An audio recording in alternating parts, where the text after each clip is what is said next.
Mr. Rajamouli. How are you? I am very good. Thank you very much. How are Thank you for you? doing this. I'm It's fine. I'm my fine. pleasure. I'm a little tired. We've been bopping all over the world. We went to Los Angeles, Paris, China, and Tokyo, Japan. And now I'm back home in New Zealand for 2 days for our New Zealand premiere. You've been on these. I think, sir, it is the at least for me. I get so tensed up before the release of the film. At least this keeps my mind occupied. The promotionals keeps me occupied. Yeah, exactly. Because otherwise, before the film comes out, I don't know about you, but I'm always very nervous. And if I don't have something to focus on, I'd just be pacing back and forth all day.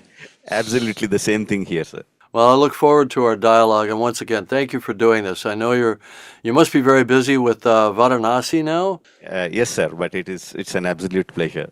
All right. Well, if I can reciprocate, when your new film is coming to market, please keep me in mind.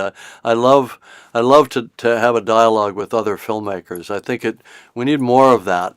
Thank you, sir. We'll definitely do that. Thank you. Thanks for the offer.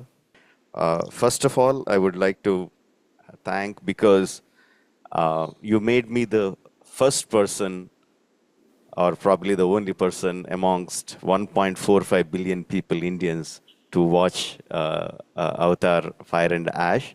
That feels very, very special. Thank you very much for that. It's our pleasure, and thank you once again. Thank you so much for doing this. I think it's important for filmmakers to talk and compare, similarities in their mental creative process and in their technique and so on. I'd love to come to your set. May I come to your set sometime and watch you create your magic? Oh, that would be an absolute pleasure, sir. You're most welcome. And I mean, not just me, not just my unit, my entire film industry will be thrilled. Well, I can't think of anything I'd rather do. So I think you're shooting for a while, right? On the new film on Varanasi?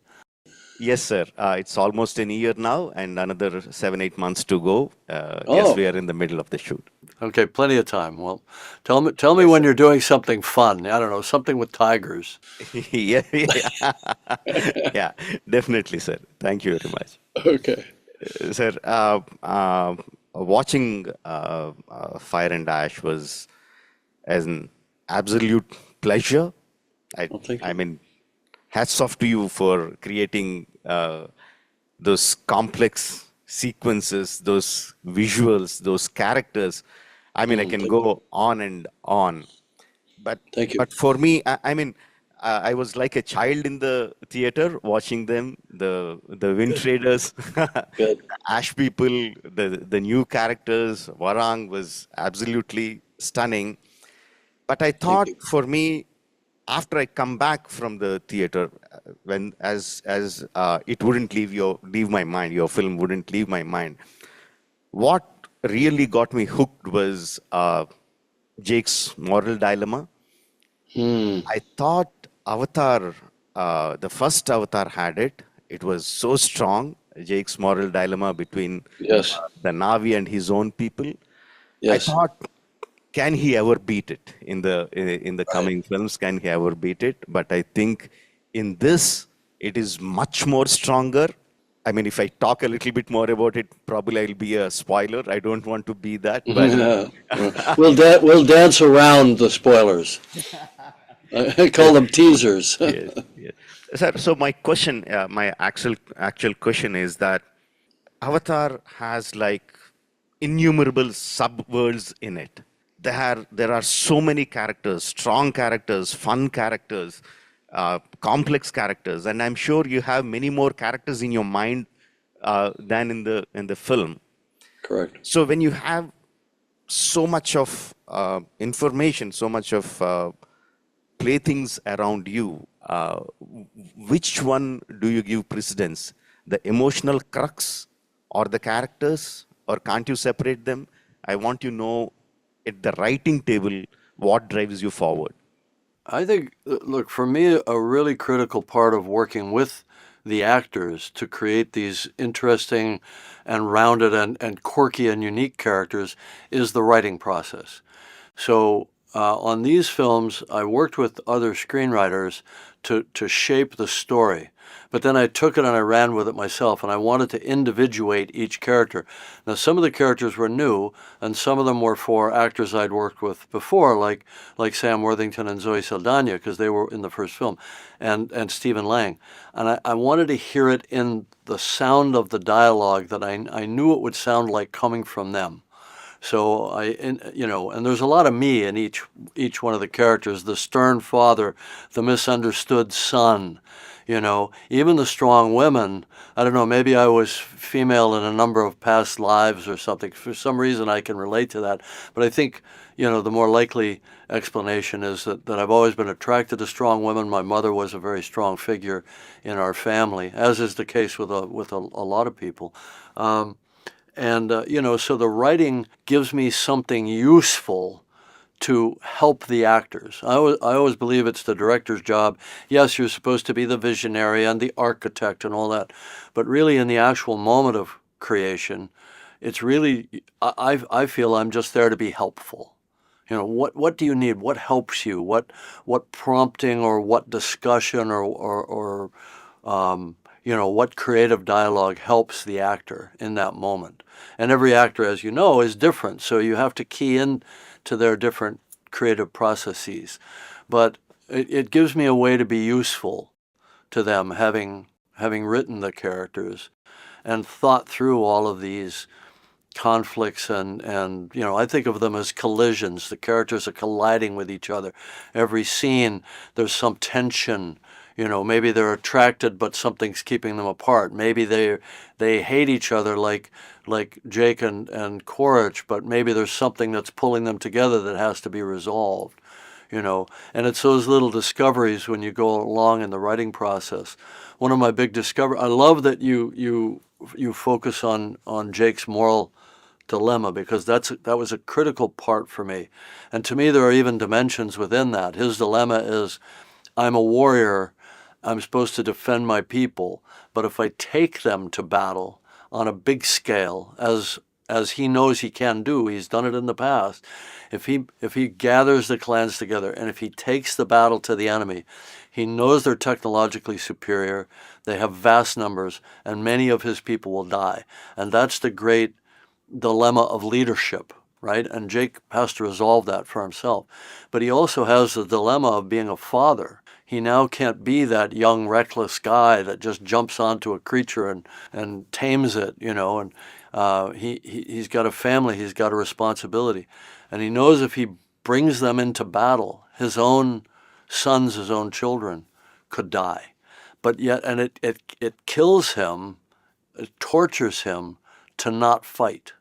And of course, as an audience, we want to see the gunslinger go out and dig up the guns and go back into town and shoot the bad guy. We know it's a myth that goes back thousands of years, the reluctant warrior, right? So I'm not creating new ground with that, but I thought that somehow juxtaposing him as the reluctant warrior and the father confronting a generational issue with respect to, being this legendary figure, I thought that might be an interesting problem. And Sam Worthington, from the first film to the second film, he became a father. He has 3 sons. So it was much more available to him to play the heartbreak of the loss of a child, which they're, coming out of movie 2 into movie 3, they're under this cloud or this shadow of loss. Anyway, thank you for that, because it's one of the things that was my focus as the screenwriter on this. As you were mentioning, two of the beautiful conflicts in the film was between Miles and Jake, and also, of course, between Neytiri and Warang. I'll Exactly. come to the first one. In the first film, we were very clear. I clearly hate Miles. But Right. as you slowly started going forward, and especially in Fire and Ash, I want to hate him, but I can't. I want to side with him. I want to love him, but I can't. So I Right. think you took a special affinity towards Miles. It feels like that. The conversations between Jake and Miles were like it happens a couple of times in the films. They were like beautifully written. There was fun. There was a lot of angst going through them, Yes. but the conversations were fun. They were beautiful. But I think you have a special affinity towards Miles. Did you start falling in love with him as you started developing the character? I think I always loved him, but I kept him very simple in the first film. And then I threw some obstacles in his path in the second film because he's sort of essentially reincarnated in a new avatar, if you will. He's taken flesh again, same personality, same mind, but now he's questioning, he has this big identity crisis. Am I still that guy who was human and hated this world and was at war with it? And now I'm in the body of my enemy? And how does he reconcile that? How does he reconcile having died with the memories of having been a father of this boy? And the way I played it, as you can see, and it plays out in the new film, is that he clings to that fatherhood as a way of cementing his identity, essentially saying to himself, yes, I am that guy. I am a legitimate extension of that guy. I am this boy's father. He chooses that. Even though in movie two, he kind of rejects it. He crushes his own skull to sort of try to tell himself, I'm a new person. I can be whatever I want to be. But he goes back, he's drawn back to that role and that character that he used to be. So I had a lot of fun with Stephen Lang um, around, creating Miles. And then obviously there's a new layer here, which is that Jake and Quaritch have to ally with each other briefly to try to protect Spider. So I kept sort of thinking, well, what is Spider? What is he in all of this? And I realized he's actually the intersection point of all the different character pathways. He's the one that glues together Quaritch and Jake in a way that becomes complex, because otherwise they're just two guys trying to kill each other for 3 hours, and that's boring, right? So that became more interesting. He's the one that gets caught in the middle of Neytiri's hatred of all humans. She becomes essentially a racist. For her, it's if you're blue, you're good. If you're pink, you're bad. And I just chose pink because, it could be pink, it could be brown, it could be some shade, some warm tone versus their beautiful navy blue. So Neytiri, Spider gets caught in the middle of all of her hatred. Spider has a relationship with Kiri, and Kiri becomes a very important character as well. So I suddenly realized that he was the glue that glues everybody together in this story, which puts a lot of pressure on our young actor, Jack Champion, to be very nuanced and to have all these different relationships. Yes. Neytiri, I mean, when we first saw her in the first Avatar, the first visual of her was like so beautiful. You fall in love with her at the first sight. And here in Fire and Ash, the moment you see her, you know that her heart is full of hatred, pain Yeah, of losing yeah, her yeah, son. yeah. Uh, uh, feels bad for her. That is not how you want to see her. Yes, exactly. Yeah. Yeah. And within few minutes, within 15, 20 minutes, we get to see Warang, and you immediately know these two women are going to come together. And from that moment, I am just waiting for the face off, waiting for the face off. How are these women going to come together? But the end that you gave, again, I can't give the spoiler, was like, wow, that really hit me hard. Thank you. Well, let me share an interesting story with you. So, I don't think I'm the best screenwriter in the world, and sometimes it takes me going through the telling of the story with my cast over a period of time to find things that other people would consider obvious in retrospect. So it seems pretty obvious that Neytiri and Varong should meet in battle in the first attack of the Ash people. It wasn't in the script. But one day I was sitting there and I said, Varun really needs an interesting creature that's different from everyone else. And that wasn't in the script either. So the designers ran off and they came up with this amazing kind of four-winged animal. And then I said, hey, wouldn't it be great if Neytiri and Varun fought in the middle? And everybody was like, oh, it's not in the budget, it's not in the script. I'm like, no, but it's going to be great, guys. Neytiri could just fly at her and they can fight like two eagles. And of course it's one of the best action moments in the film. But, to me, what's wonderful about the process is because performance capture is relatively inexpensive compared to live action, most of our cost is in all the finish work, trying to get the CG up to a level of some degree of photoreality. So the performance capture is relatively inexpensive. We just go on for months, finding our way through the story. And so we just made that up and we just captured it, and we had a lot of fun with that. So anyway, for me it's a constant process of discovery. I almost feel by the time I get in, and I don't know if you feel this as well, by the time I'm in post-production or very late in the process, I feel like the film is just telling me what it is. That I may have gone in with strong ideas, but as I get through it, it's like, all right, now the film is telling me what it must be.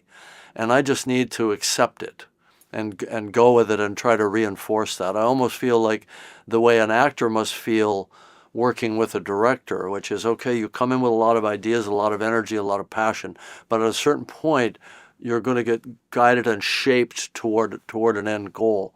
I feel like that's happening to me. It's almost like the actor's energy is now coming back to me and telling me what the film is supposed to be. And I think we all grew up with the kind of the Hitchcock myth, right? That everything is perfectly architected, everything is perfectly storyboarded. And man, I would hate to live in that world for years on end. All the work's done up front. That's boring. Yes, absolutely, sir. As we start capturing the sequences, as we start putting them together in the editing table towards the post-production, the initial ideas, many times where we started, seems they are not working. A new shape is coming through, and Yes, it is very difficult for me to either bring the original idea to the form or just give into the new idea. It's a constant struggle for me. I can't make the right? choices so easily. Yeah. Well, this is where your filter, your very refined filter of sensibility that you've curated within yourself and with your team around you, that's where that comes into play, right? Does this fit or does it not fit? Does it does it push us further in the direction we're trying to go or not? And I would say that's instinct. As you were talking about VFX, I want to ask this question. Um, don't get me wrong. I have utmost respect towards the artists. I think they should be paid their worth, their time, their artistry. No doubt about it. But the VFX cost has been like shooting through the roof. I mean, what Yes, costed X dollars just a couple of years back, the same shot, the same complexity is suddenly going through like 4x, 5x. yes. I mean, you have a big budget, probably you can absorb the cost, but for filmmakers No, like that, I it is mean, like, we do have a big budget, but it's going up. It's becoming unsustainable. and also on the other side, we are seeing the big studios, Rhythm and Hughes and MPC, the big studios are folding because they are not able to take the financial strain. So, how do you propose? How do you think or suggest that? Is there a solution to this problem? How do we go forward with this? I think you're talking about the big existential risk of the current marketplace. You and I make films for theaters. Theater revenues have come down significantly globally due to initially COVID, but that really was just the opening of the door for streaming to start to reprogram people and habituate them to the convenience of taking in all their media in the home. And so we see about a 30 to 35% drop globally in revenues. At the same time, as you say, uh, VFX, all production costs are going up, but VFX are going up on almost a log curve. And a lot of the big vendors are going out of business. They're not able to have a positive margin. So I see this as a huge risk to the kind of fantastic, whether it's science fiction or fantasy or epic or historical films. I'm even thinking like a Titanic. These are the kind of films that it won't be possible for studios to greenlight anymore. And that really worries me. And I don't think there are easy answers. I think we just have to continue to fight to defend that amazing experience in the cinema, because I think the cinema experience is sacred. Streaming's fine. And to the extent that it can provide budgets for writers and actors and all that sort of thing and keep the work going, that's great. We need that. As long as the audience remembers that there's something that happens in a theater that isn't like in the home. And people always talk about the communal experience. I think that's part of it. But I think it's a question of the balance of control. When you're in the home, you have you can pause it, you can stop. You've got a remote, or if you're consuming it on a smaller device, you can pause it. So you don't have that unbroken chain of experience coming in through your senses, right? And I think it's that thing of, if you want to have that sense of transport, that sense of wonder, going to another place, inhabiting other people, because that's really what we do in the theater. We inhabit other people through these wonderful actors, through these performances, because our minds are programmed with, some kind of mirror neurobiology that says, I'm going to feel what you feel. If I see you emoting, I'm going to feel what you feel. So the depth of that feeling, I believe, is much greater in a cinema than it is in the home. And we have to defend that. I mean, we could get into the details of the business, and maybe generative AI may play a role in bringing costs down and so on. But the important thing, I think, is for us as a civilization is to keep that flame of cinema, of this incredible art form, keep it alive. Yeah, I see a common connection in Pandora. When once we enter into the cinema, I think all of us get interconnected. All the audience get interconnected with each other. Yeah.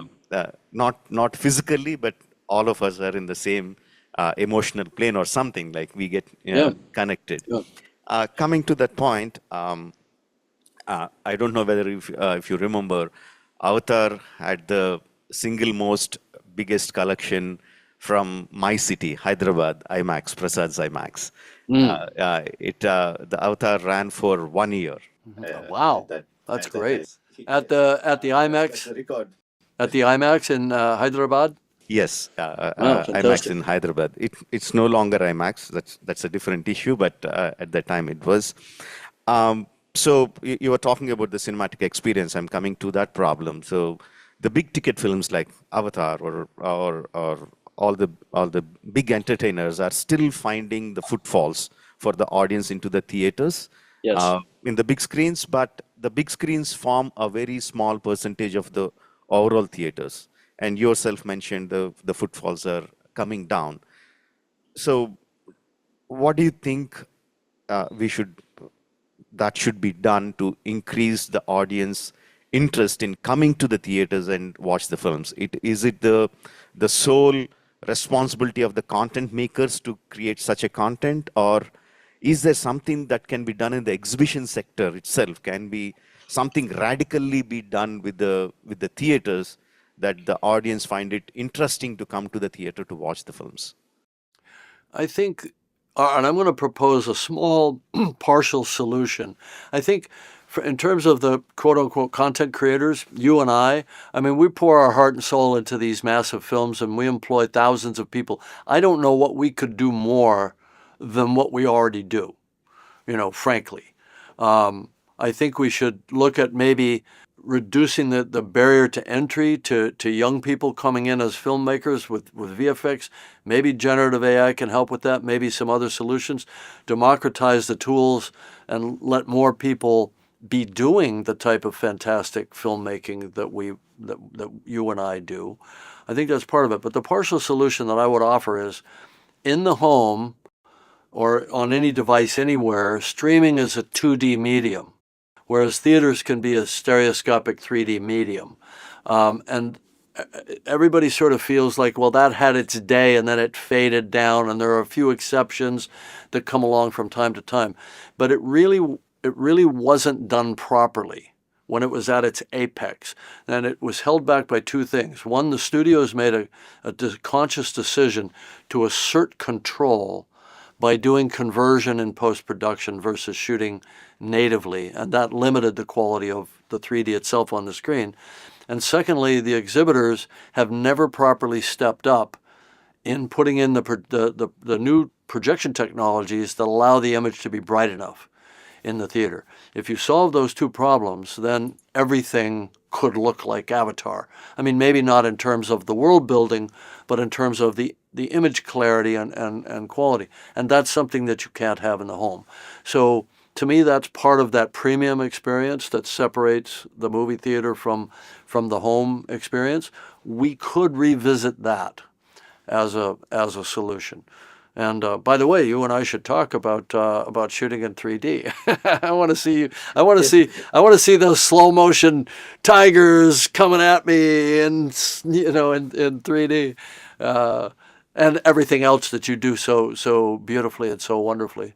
But I have What? one final question.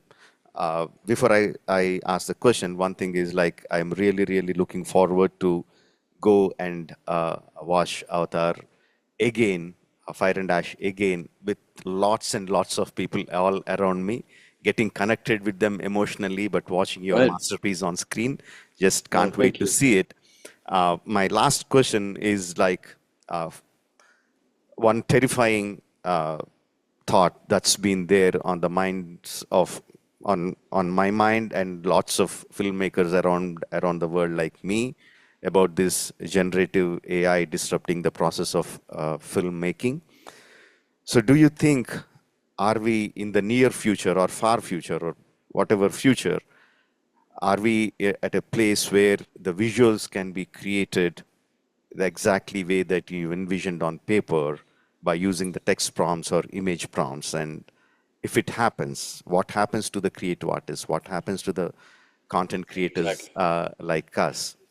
So I want your thoughts on that. I I want to be. I need to be very clear in my wording around generative AI. We've never used it on the Avatar films. Our process is a very linear process. It starts with writing, it goes through acting, and then we take those captured performances and then we build on them. We don't change the performance at all, but we just build the world around it, and we do all the lighting and the cinematography as a kind of a downstream process. So it's a bit of a strange process, but it's effective in creating these characters and these stories. I believe that generative AI is very dangerous if it eliminates that sacred process of working with and through the actors to tell stories, because I find that to be a feedback process that's very positive for me and for the film. And I would say to young filmmakers that are drawn to these inexpensive tools that allow them to get their thoughts, their imagination into an image very quickly, I would say stop, spend time with actors. Some of them don't even think about acting. They don't, I mean, there are young filmmakers coming up that they don't even know any actors. They think they can bypass that step. This is very dangerous, and I don't want to see those movies. And the reason I say that is because generative AI is trained on everything that's ever been done, but it can't be trained on that which hasn't been done, right? So you could go give a text prompt to a Gen AI model and say, show me something that looks like Avatar. It can do that. It couldn't do that before 2009, had it existed then. So what else is coming out of people's imaginations, out of their dreams, out of their imaginative process that it will not have been trained on? So that's one thing. And the other thing is, if you take everything that's ever been done and you put it into a blender and you turn it into a sludge, then you're always only going to get the average. You're not going to get the individual lived experience of an individual actor or an individual screenwriter or director, right? So you'll never get the unique, the strange, the quirky, the dysfunctional, whatever it is, that particular tiny lens that creates something totally unique. So it's limiting. So what you're going to get is the equivalent of network procedural cop shows and medical shows and all that sort of thing. And we've learned to accept mediocrity in a lot of our entertainment, but that's not what we go to the movie theater for.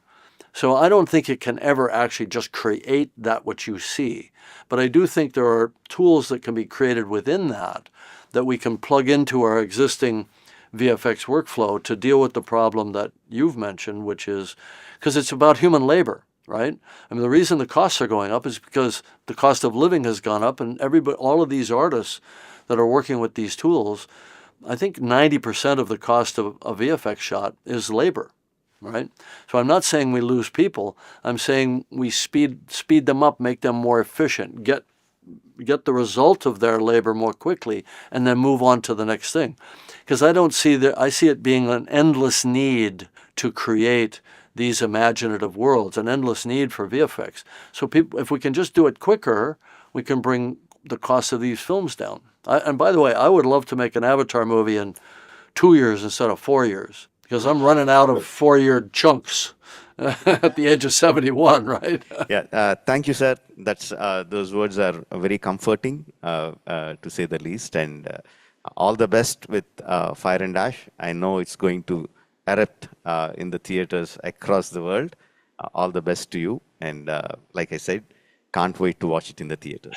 Okay, thank you. This has been fantastic. Thank you so much. I really, really have enjoyed our dialogue. Thank you, sir. Thank you very much. And I'm going to hold you to. I'm going to come to your set. Yeah, yes, sir. You can give me a camera. I like to operate. I can get some shots for you. Some second unit, maybe.